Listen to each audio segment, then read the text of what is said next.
Welcome to Creating with Jovi and 100 Days of Pockets. In collaboration with Cindy A. Lewis, I have created this really pretty double tag pocket. And I wanted to mention, as I have been mentioning in all of my videos, that Cindy has a booklet with instructions of how to create all of these pockets.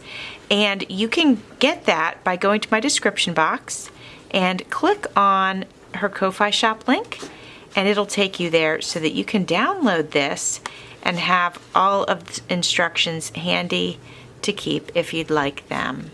Today you're going to need 2 small rectangular pieces of paper, glue or double stick tape, scrap embellishments, scissors or trimmer, a small circle punch for the thumb hole on the pockets. Now I don't have a small circle punch, but we are going to use a punch, no worries there. You will want to go ahead and cut your 2 pieces of paper into a rectangle measuring 4 inches by 3 inches. Then you're going to use your punch. Now I have this gigantic one, but I am going to use it. And we're supposed to use it for these particular pockets onto the short end of the pocket. So what I'm going to do is I'm just going to put this in here. I'm going to try to center as best as I can and find a little spot right here, and I'm going to go ahead and punch that out. You can see the paper in there, hopefully. And I'm going to punch that out. And I'd like to do about the same size on this one if I can.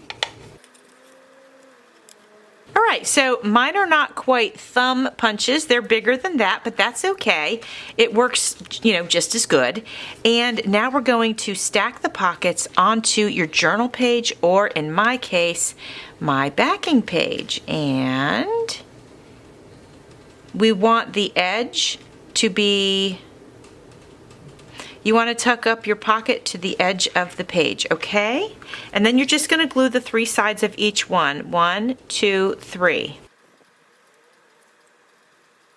Now it is time to add some embellishments to our pockets. So I think I want to give it a nice fall theme. So I have these nice big fall flowers that I'm going to attach to the outside of the pockets.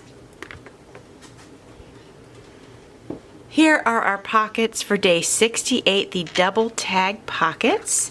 You can see both pockets right here, and we have our tags inside. Basically, all of this was made from masterboard, which I think is really fun, and it was nice to use up my masterboards. Later on, when I have some fall embellishments, I can go ahead and embellish the tags, but they're fine for now.